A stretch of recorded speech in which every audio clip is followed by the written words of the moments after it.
What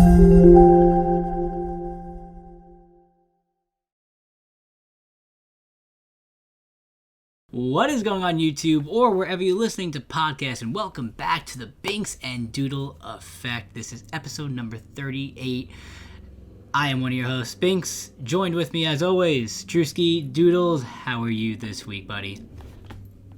Pretty good. How about you? I'm good. It's a daytime podcast, as you can see from my background. We're not really used to doing this type of stuff, but we're a little late on last week. I didn't get to film, but no, I absolutely like it. Big sunlight guy. Gotta have the sun. Summer is near. Binkz and Doodle Effect presented to you by Lividity.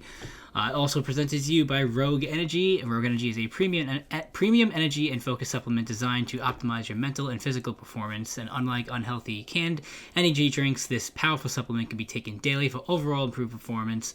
With formula packed full of vitamins, amino acids, Rogue Energy is a healthy way to increase your natural energy, sharpen your mental focus, reduce fatigue, improve alertness, increase exercise capacity, and facilitate creativity and learning. I use it every time before I work out. It gives me the energy I need to lift things up and put them down. If you use the code word GETLIVID, you get 5% off. Bottom of the screen, GETLIVID, 5% off. We recommend the starter pack. You get a shaker cup and a bunch of different flavors to try from. GETLIVID, 5% off, Rogue Energy. Go buy it. Andrew. All right. A lot of stuff. A lot of drama in MLB with pitchers in today's world. Yeah, we're learning how many pitchers are prima donnas. Mm-hmm. And we're learning. I tweeted about it, and you know my thoughts. We're gonna go through it because listen, the MLB with their pitcher substance ban is the right move. Any pitcher who has a problem with not being able to use foreign substances on the ball is a bitch. I don't know I don't understand how you can be on the other side. Like so far, I've seen. The big names is Glasnow, Bauer, and Jack Flaherty complaining about it. But like, I don't understand where the basis of complaining is. Like, why are you complaining about not being able to cheat? Mm-hmm. Like, absolutely. The comparison of using pine tar on a bat to using any kind of substance to get a better grip on the ball, you can't compare the two things. Mm-hmm. The pine tar on the bat is so people don't die, so they can hold onto the bat and not have it go flying out of their hands. It has nothing to do with hitting. Completely different. Being able to put glue on your finger so your curveball can drop another 3 inches, that's cheating. And every day I see more pitchers come out with it that I just lose all respect for him. Especially Glasnow. Glasnow's comments were ridiculous, saying that this is the reason he's hurt. Yeah. That makes no sense. Was gonna mention that if he didn't, he's blaming his injury on the crackdown. And I'm like, do you realize how stupid you are? Like, and how absurd any of those comments are. You're literally complaining that you can't cheat or get an edge. You know, how about you just be better? Just be better. That's it. Yeah. The best pitcher in baseball has a half of a point ERA, and everyone knows he doesn't use anything. Mm-hmm. So why can't you do it? Exactly. Even the second best, I'm almost certain Shane Bieber doesn't. There's never really been much about him. Mm-hmm. It is so, and even then look at the other two starters on the Mets rotation who are obviously learning from Jacob deGrom. Stroman and Taijuan Walker are both top 5 pitchers in the National League right now. Absolutely. And they don't use anything being on a team with deGrom. Nope. It's not hard to not put Gorilla Glue on your fingers and throw a curveball. Exactly. A pitcher that I actually haven't seen come out and complain, Cole. I think he was using some sort of foreign substance because his... Mm-hmm. What's the word I'm looking for? Ball rotation. Yeah. I think there's a more fancier name, but the rotation of his ball, like, dropped from like after the ban. I think it's like 2,000 like spins. Mm-hmm. That's a substantial amount of rotation that is lost. So Cole was using some sort of foreign substance. Yeah, I haven't seen anything with him coming out saying that he's pissed. But we're finding out how many pitchers who we valued as like these elite pitchers are now kind of being exposed. I mean, I think the first game after where his rotation dropped, I mean, Cole was giving up a substantial more amount of hits. Yeah, he was getting lit up. So we are truly seeing who is actually a good pitcher in the MLB and who is just kind of faking it and just getting by because of some foreign substance. I'm all for the foreign substance, man. Mm-hmm. Even if I agree completely. Even if like one of my pitchers was using it, I'm all for the ban. Don't use anything. I completely agree. But as you said, best pitcher in baseball, Jacob deGrom, not using anything and is just absolutely continuing to dominate every single start. Little bit of a scare from his last start. No, absolutely out of this world. I haven't seen anything new on his injury, where he left in the 6th inning. I think, he seemed optimistic in the post interview about it. But he is on pace, Andrew, to have a unbelievable, record-breaking year in the MLB. Through 10 starts, .56 ERA, best ever in history. Mm-hmm. Through 11, Ubaldo Jimenez has a .78 through 11, and deGrom can beat that in his next start. If deGrom allows 0 to 1 earned runs, he will beat it, or 2 earned runs with 5 innings pitched, he will beat that ERA. Which I think we were expecting another 6 inning 0 spot. Exactly. Yeah. Even if he what you come to expect now. Yeah, we can't continue to rely on that type of performance. Yeah. I mean, he's having an unbelievable year, but I have a good feeling that he can pass Ubaldo Jimenez for that. Only pitcher ever in history through a 10 start span to have more RBIs than runs earned. deGrom has batted in 5 runs and has only given up 4. Mm-hmm. Lowest walks plus hits per inning in 10 start span at .53, and deGrom could match Gibson as the only pitcher to allow 1 or no runs in 11 consecutive starts in his next start. And he has a chance to eclipse Shane Bieber strikeouts per 9 inning. Bieber has 14.198 as a season. deGrom right now has 14.5, on pace to beat Bieber. So I don't think there's a question of a doubt of who the NL Cy Young is. Even if you had a couple of bad games now, I mean, deGrom is just give him the NL Cy Young now. Even if he got hurt right now, I think he deserves a Cy Young. Mm-hmm. He's just pitching out of his mind. He's an artist with the way he throws that ball. It's unmatched. Mm-hmm. It's actually wild though. The Mets, the other 2 of the other NL Cy Young race candidates are both on the Mets rotation in Walker and Stroman. They're both nuts. The Mets rotation. The Mets look awesome right now. The fact that they kept winning with most of their starters out, even though most of it was against some lesser teams, but still. And they just took 2 or 3 from the Padres. They beat the Cubs. deGrom's pitching tonight, so as long as they can score 3 runs, they'll win. The Mets look really good. As a minor league team, we are staying in first. A minor league team beat the Padres, who we thought was one of the best teams in baseball. And you know what? Realistically are one of the best teams in baseball. So it's very hard when our starters come back of like who do you send back down? Who do you bench? Who do you play? I mean, I know I talked about it before. I think it was earlier this last weekend when Conforto comes back. I'm not a big fan of Dom Smith at all. McKinney was playing phenomenal. Just move that man over to left field. Put Dom Smith as a DH or a off the bench pinch hitter type of guy. I wouldn't miss his bat in the lineup at all. It's going to be tough though. Everyone is playing out of their mind, and it's nice to see that the Mets have such a deep roster. Yeah, thank you, deep. I was trying to think of the word.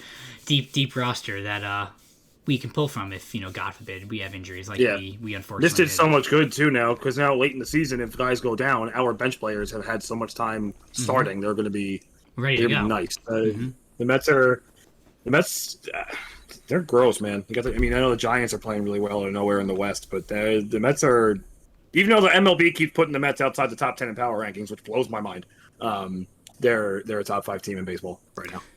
See, no, I agree. I agree with you because people are saying that oh, the Mets are the worst first place team in the league, and on paper, standing wise, yeah, we are.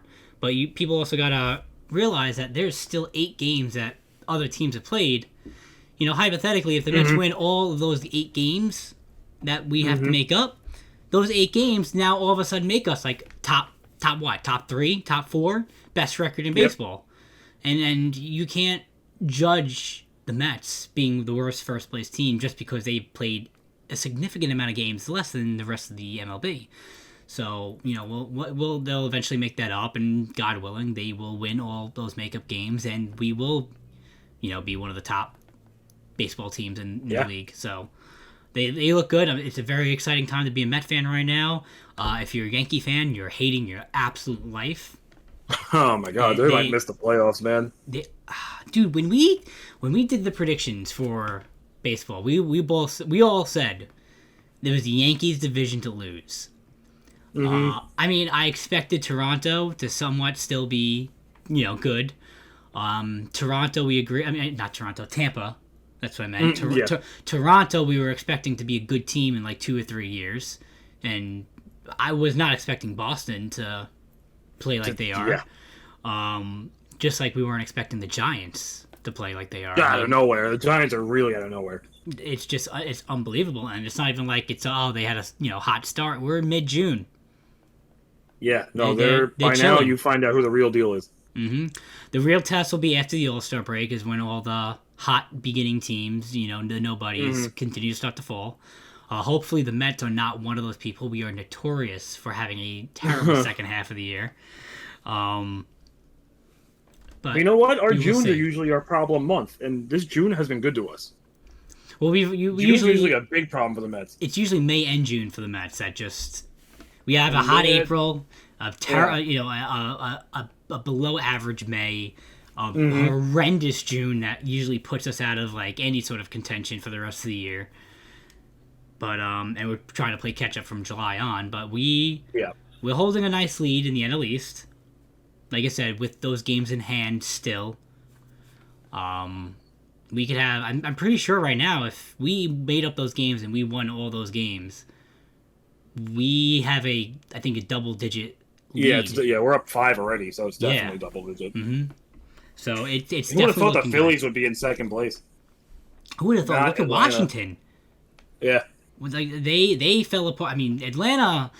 I don't know if you remember me saying last year. I think you disagreed with me because I know a lot of people have disagreed with me, but people looked at Atlanta like they have a young, good team, and I didn't say they didn't, but I also said that they were so overrated and so overhyped. And look at them this year. I mean, they could just be having a bad year, but I did not think that they were going to be any sort of like big threat to the Mets this year. Realistically. Yeah, their pitching has not been great. They're scoring runs. They're just giving up runs like crazy. Yeah. I never doubted their lineup, but yeah, their pitching has been not great. Not what they needed. It's hard to doubt a lineup with Freddie Freeman, Acuna Jr., Ozzie Albies, Austin Riley, but your pitching has to stand up. Exactly. But yeah, no, I think that's pretty much, that pretty much covers most of baseball for the past 2 weeks. Not much has, came out really big. It happened. I'm actually going to surprise you, Andrew, with when we touch on football, but we're going to go right into hockey real quick. You can take that away, other than the Islanders being absolutely on fire, which burns me so bad. But well, I was at, unfortunately, a restaurant called the Green Turtle, which is right outside Nassau Coliseum, where the Islanders play, during that game 6 or whatever, whenever they beat Boston, and it was full Islander fans, and I wanted to slit my throat with my fork or knife, whatever, anything, honestly. So yeah, I mean, I pegged them to get dominated by Boston, as most of the hockey world did, and the Islanders played really well. Boston also played like shit. that Game 6 from Boston was terrible. I'm sitting there watching this game, and I'm pretty sure it was the second period of that game. Boston couldn't keep control of the puck. Every pass through the neutral zone was a turnover. Semyon Varlamov stood on his head. He made some excellent saves, kept the Islanders in it for a lot of it. The Islanders' fourth line, as it normally does, was a difference maker. That's the thing with the Islanders, and it's like, if you're a fan of them, it's awesome. If you're not, it's annoying. Obviously they have their talent. Like Matt Barzal is excellent. What's that defenseman's name? Pelech is really good, but there's not one player on that team I would label as elite. They're all very good. It's a bunch of names that you don't talk about, but they're just so well coached and so when they mesh together and they play so goddamn well, which beat Boston's superstar line, and then their third and fourth line is like nothing. So as per usual, their depth won them that series. Now you have them against the Lightning.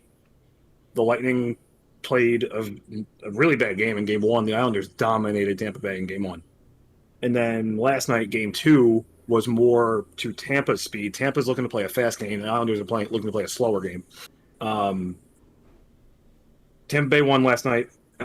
It was probably the worst officiated game of the playoffs I've seen, and this has been a very poorly officiated playoffs.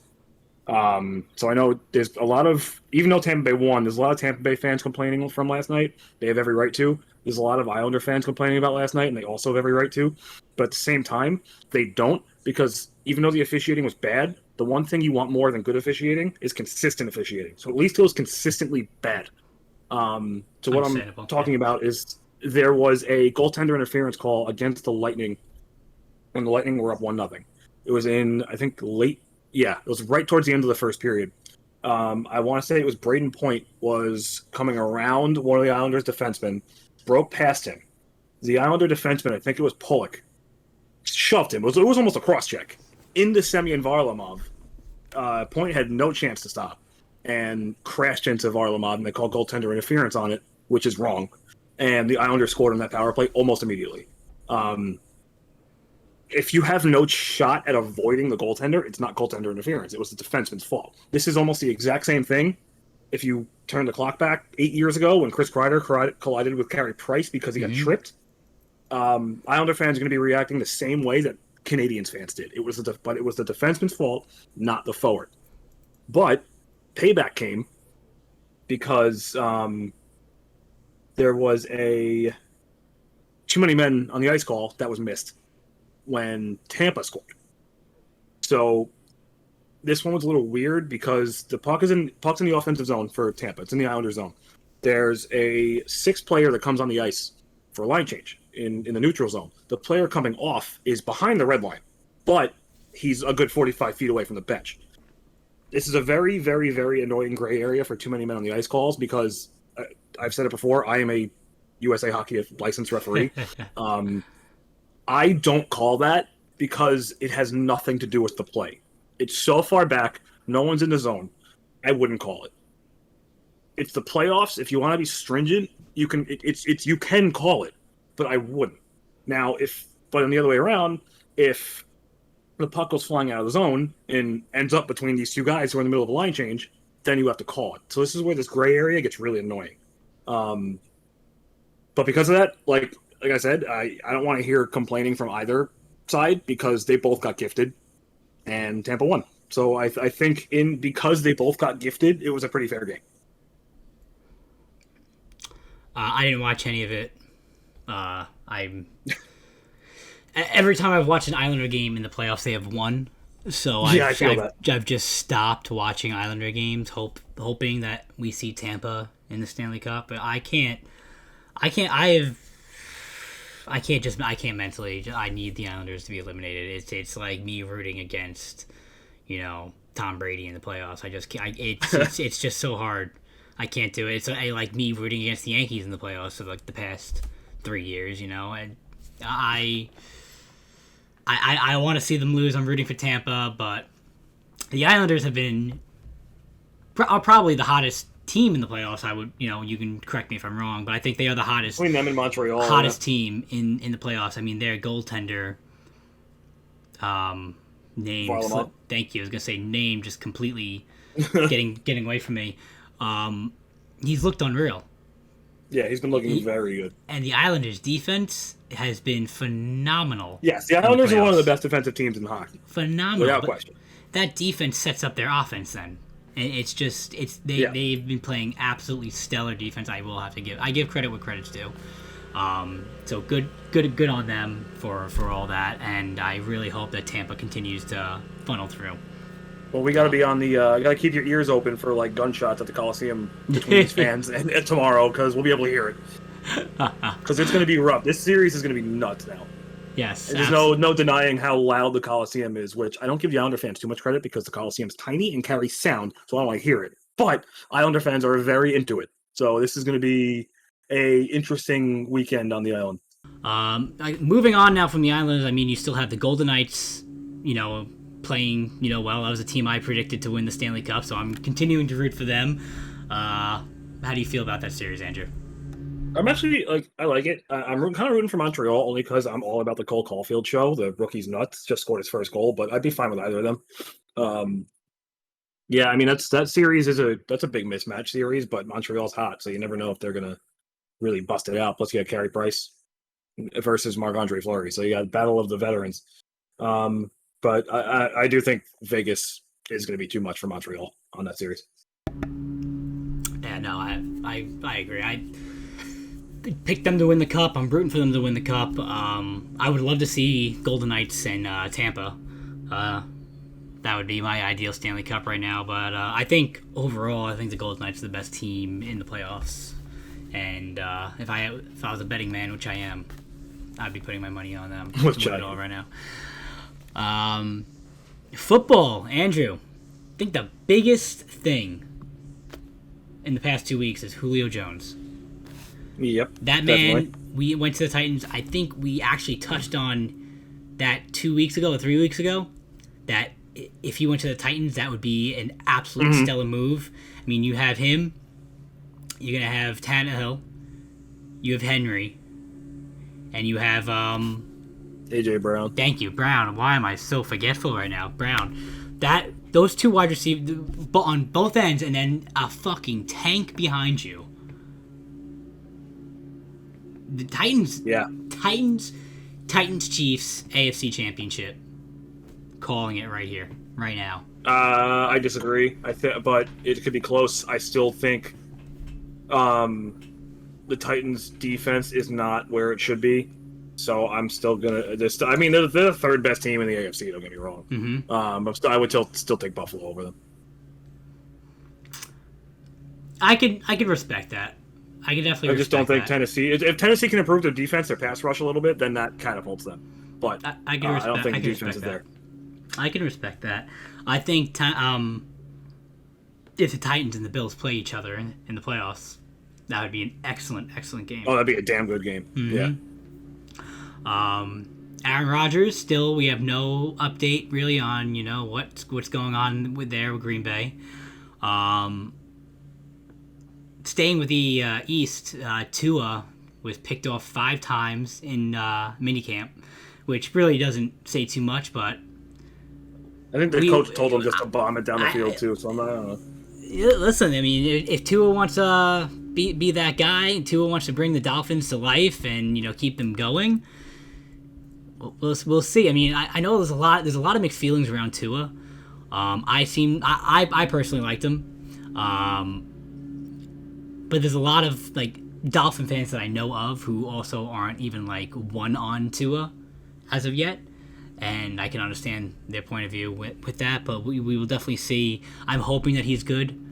I think there's going to be a lot of young quarterback battles that are going to be so entertaining in the AFC. And then you go over to the NFC side where you have all the older veterans kind of duking it out. I think we've said it a bunch of times, though. The AFC is so competitive, and then the NFC is 2 or 3 teams. Yeah, literally. I mean... I don't think there's any question that it's probably going to be the Bucs again back into the NFC Championship against whatever team happens to be unfortunately put against them. You got the Bucs. If Green Bay, if Rodgers ends up not starting for Green Bay plummets. The Rams are going to be great. The Saints don't have Breeze anymore. Seattle will be great for 6 weeks, and then who knows? So, I mean, this year, I think it comes down to Tampa Bay and LA, depending on what happens with Rodgers. Cam Newton came out and said that he supports the Patriots picking up Mac Jones, and he's got to know that he's probably only going to be there for like another year. He knows his role. Yeah, I mean, he's somewhere.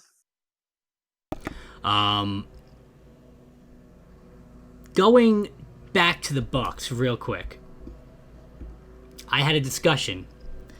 It was over the weekend. Old friend of mine. He was a big Patriot fan, just like you, Andrew. Okay. And he had mentioned that Tom Brady was the undisputed greatest of all time. And I disagreed. And really? we I know, right? Duh. We went back and forth for about an hour at this party. And everything I said to him was pretty much the same things I've always preached to you guys, always have preached to, any group chat, any podcast that we've had. And he got it. He understood exactly where I was coming from, where, no offense, none of you guys really ever did. You guys were just like, you're crazy, Steve, blah, blah. He understood exactly everything I was saying, and he got it.